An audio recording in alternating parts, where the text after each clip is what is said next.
Hello, welcome to My Dreams Academy. In this class, we are going to see TS NPDCL Part 3 video.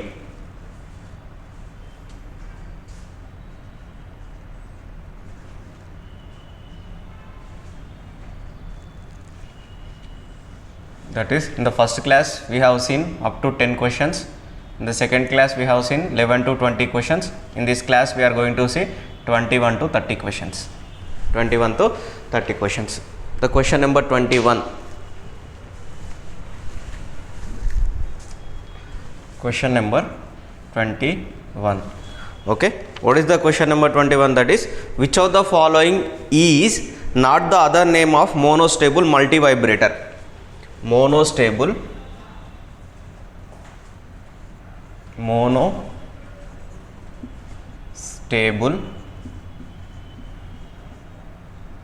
multivibrator.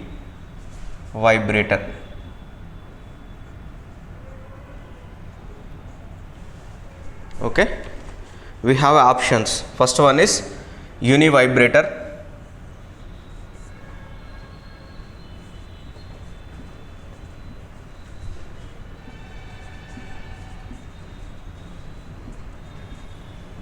and option B, that is one shot.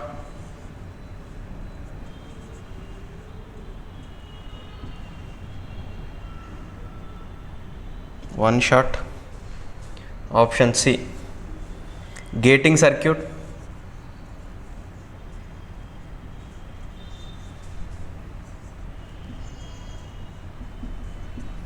Option D, square wave generator.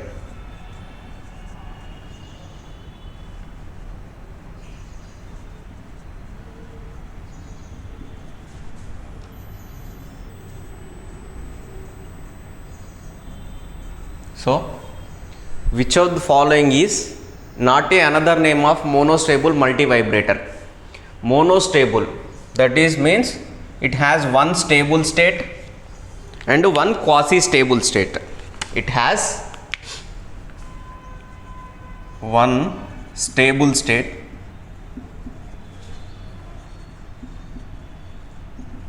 and one quasi-stable. One stable state and another one is one quasi-stable. And bistable, it has two stable states. Okay, astable, it has a two quasi-stable states, or it has no stable states. Now, another name of monostable multivibrator is univibrator. Yes, and one shot. This is also another name of monostable multivibrator. And gating circuit, it will be used for used in a gating circuit. Okay, it is used in gating circuit, but it is not a square wave generator. It is not a square wave generator. So which one is correct? Option D. Which of these following is not another name of monostable multivibrator? That is, square wave generator is not another name of monostable multivibrator. Next question that we are going to see, T flip-flop function. This is from digital electronics. Question number 22. This is from digital electronics.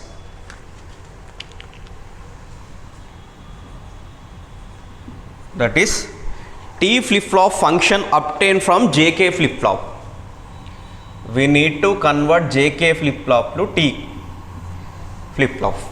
Okay, a T flip-flop function obtained from a JK flip-flop if the flip-flop belongs to TTL family. Okay, TTL family. The connection needed at the input must be, first of all, we have to know JK flip-flop. This is, let us consider, this is J and this is K, like this, and it will be Qn and it will be Qn bar. Right, like this. This is a JK flip-flop. So if I wanted to convert to T flip-flop, I have to connect two inputs like this. This is a T flip-flop. Sir, if I wanted to convert JK flip-flop to D flip-flop, what I have to do? I have to connect like this. I have to connect like this. Okay, if it is 1, it will become 0. If it is 0, it will become 1. But in the T flip flop, if it is 1, it is also 1. Both should be same. Both should be same. So I will read the options. That is option A, j is equals to k is equals to 1. Option B, that is j is equals to k is equals to 0. Option C, j is equals to 1 and k is equals to 0. So option D, that is j is equals to 0, k is equals to 1. These are the options. Now, which option is correct? I already told you, if I wanted to convert JK flip flop to T flip flop, we have to connect the JK flip flop like this, okay, with the same inputs. Same inputs should be short circuited. So that is the J is equals to 1, K is equals to 1. Both should be same. This is about JK flip flop to T flip flop. Okay, if I wanted to convert JK flip flop to D flip flop, one should be 1, another one 0, or I can say first one is 0 and second one is 1. Both are inverted to each other like this, D flip flop. And we are going to see next question, that is also from digital electronics only. Digital electronics only. That is digital to analog conversion. We have this question number 23. Question number 23, that is a 8-bit digital to analog converter. A 8-bit digital to analog converter. The full scale output voltage is 20 volts. We have a full scale output voltage of 20 volts. What is the output voltage when the input is? What is the input? That is 1 1 0 1 1 0 1 1 0 1 1. Okay, if input is this one, what is the output? Option A, that is 160 millivolts. 160 millivolts. Option B, that is 78 millivolts. This is millivolts. Next one, option C, that is 20 volts. Option D, that is 17 volts. Now observe the question. It is a digital to analog converter. Digital to analog converter. Our input is this one. Full scale output voltage is this one. That is nothing but, if I have all ones, that is 1 1 0 1 1 1 1 1. If I have all ones, total 8 are ones, this will give 256. For 256 full scale value, that is 20 volts. For a full scale value, that is 20 volts. Now I have to write the output for this one. That is 1 1 0 1 1 0 1 1. Okay, that is nothing but, I can easily say 2 to the power of 0, 2 to the power of 1, 2 to the power of 2, 2 to the power of 3, 2 to the power of 4, 2 to the power of 5, 2 to the power of 6, 2 to the power of 7. Okay, so this is nothing but 1 plus 2, we don't have any 4, and again 8 plus 16, we don't have 32, 64 plus 128. Okay, if you add this all, it will give 219. Okay, the value of this one is 219. If I have 256, that is nothing but full scale. If we have all ones, it will give 256. For a 256, the answer is 20. Then for 219, what is the answer? Definitely the answer will be not a 20 volts. It will be less than 20 volts. Now, so it will be like this: 219 divided by 256 into, what is the total value? 20. The value is around 17 volts. So answer is 17 volts. Answer is 17 volts. Okay, this is very simple question. And next question is also from digital electronics only.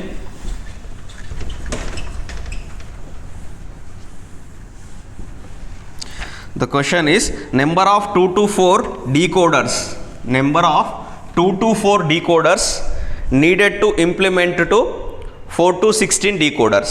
Okay, here question number 24. Question number 24, 2 to 4 decoders.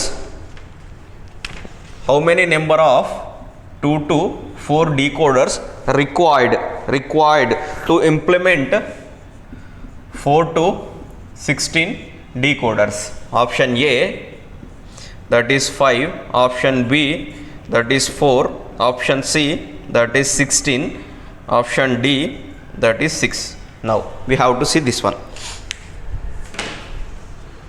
I need to convert 2 to 4 decoders to 4 to 16 decoders. See, observe this one and this one, that is 16 by 4, it will give 4. Okay, it will give 4, and again 4 is not a less than 4, so we have to go for next one. 4 by 4, that is 1. 4 plus 1, total how much? 5. So answer is 5. Option A is correct. Like this we need to do. And we'll go for next question, that is 25th question. That is also from digital electronics only. So many questions were asked from analog electronics and digital electronics in this paper. It will be not always constant, it will vary from paper to paper. Okay, sometimes from machines we got more questions, sometimes from power system we got more questions. Like that, paper always varies. We have to prepare all the subjects. Okay, question number 25th. If a periodic non-sinusoidal waveform, okay, non-sinusoidal waveform, but it is periodic. It is periodic, but it is non-sinusoidal.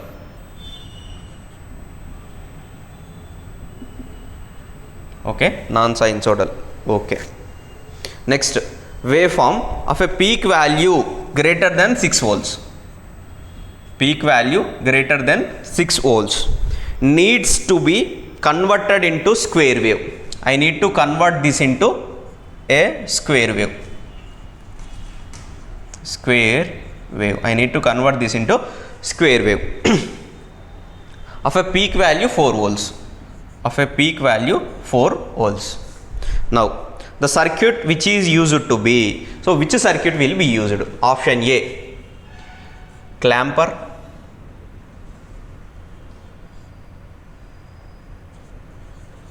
option B, that is Schmitt trigger,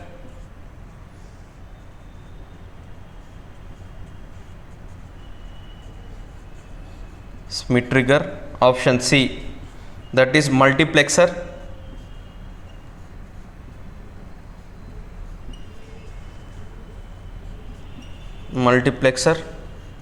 option D, that is shift register.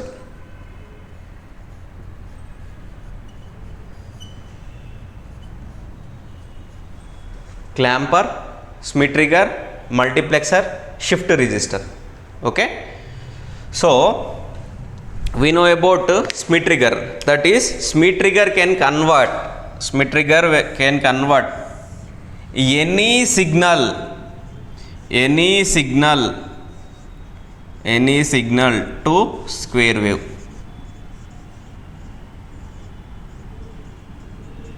This is the function of Schmitt trigger. Okay, the clamper will not convert any signal to square signal, multiplexer also not, shift register is also not. Okay, now if you want to draw Schmitt trigger like this, the Schmitt trigger will be like this. Okay, like this, and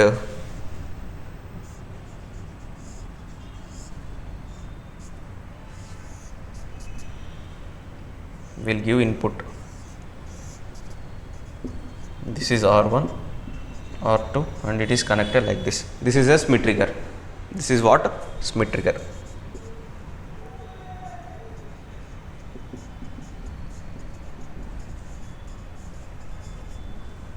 Right. This is 25th question. Next we will go for 26th question. This question is from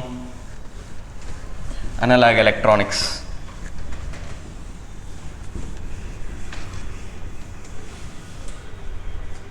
Yes, 26 question. Question number 26. What is the question? That is the open loop of an amplifier. Okay, open loop gain. Open loop gain. Right? This is open. Open loop gain is 100. Open loop gain is 100. 100. And variation in open loop voltage gain is plus or minus 10%. Variation in open loop is plus or minus 10%. If a negative feedback beta value is given 0.09, negative feedback 0.09 is introduced. The variation in closed loop gain approximately. Okay, this is the variation in open loop. We need to calculate variation in closed loop, that is 10 plus or minus 5%. Option B 10 plus or minus 1%. Option C 10 plus or minus 9%. Option D, that is 10 plus or minus 2%. Okay, first of all we have to know this is negative feedback. Negative feedback. In a negative feedback, the gain will be increases or decreases for a closed loop.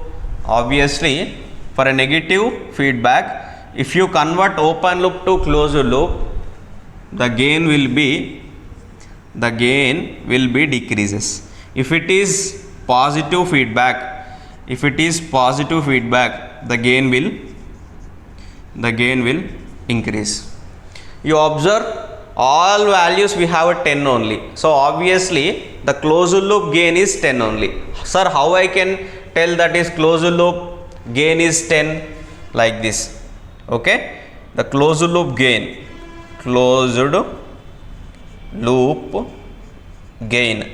the closed loop gain can be calculated like this. Okay, that is A by 1 plus A into beta, like this. Here A value is 100, 1 plus, okay, A value that is 100 and 0.09, it will give 9. So what is the value? That is 10. But if you observe option A, B, C, D, every option contain closed loop 10 only. Then we need to concentrate on the percentages. If we have 100 value, the percentage is 10%. Okay, if I have 10, then what is the range of percentage?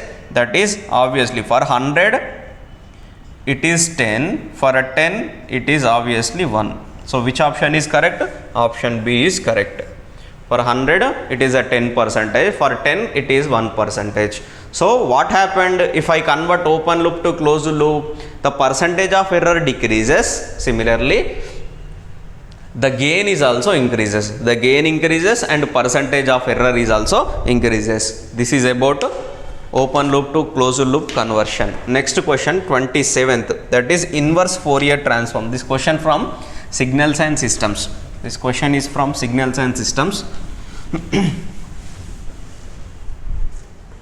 That is inverse Fourier transform of sinc square AW.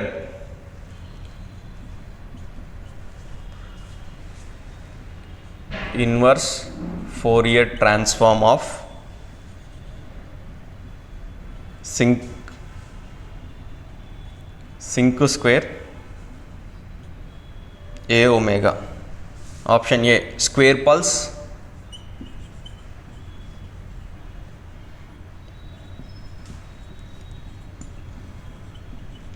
option B that is triangular pulse,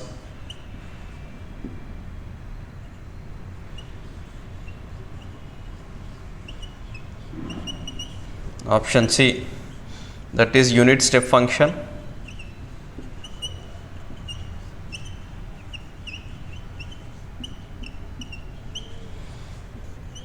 option D that is exponential function.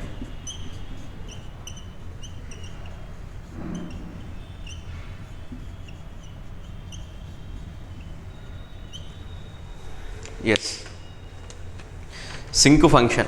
What is about sinc function? First of all, if I have one rectangular function like this, and I have another rectangular functions with the same width, if I convolute these two, it will give triangular. If these two have different widths, it will give trapezoidal like this. Okay, different width trapezoidal, same width triangular. Now the Fourier transform of this one will give sinc function. Okay, sinc square function. So which answer is correct? That is triangular pulse is correct. For a square pulse,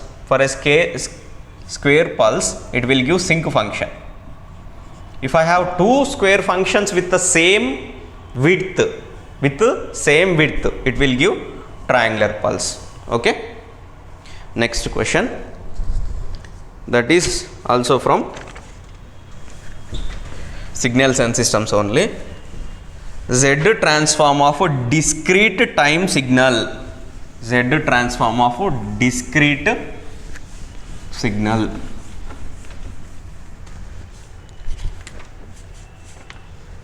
Question number 28. That is Z transform of discrete time signal. That is x of n is equals to u of n convolute with u of n. Okay, 2 u of n's convolution.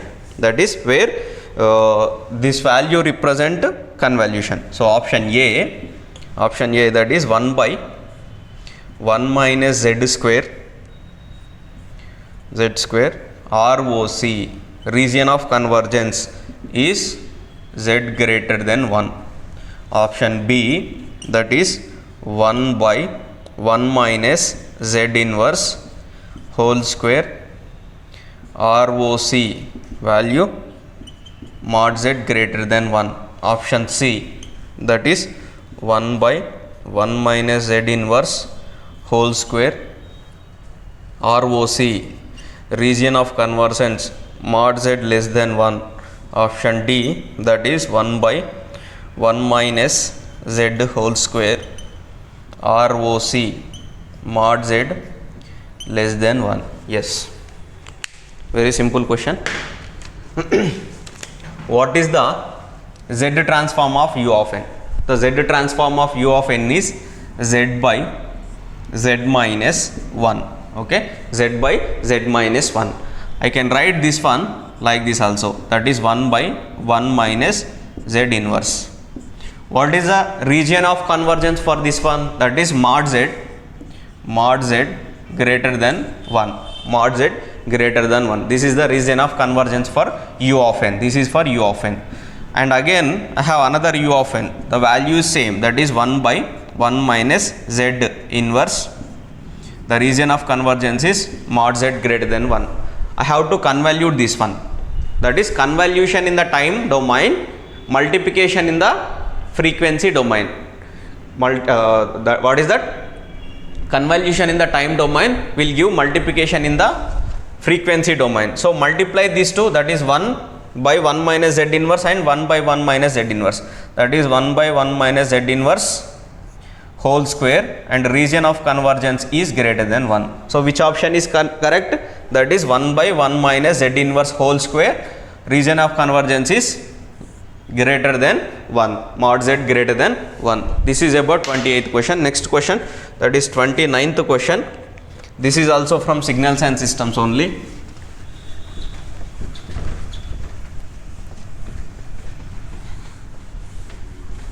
NPDCL technical syllabus is same as the GATE syllabus.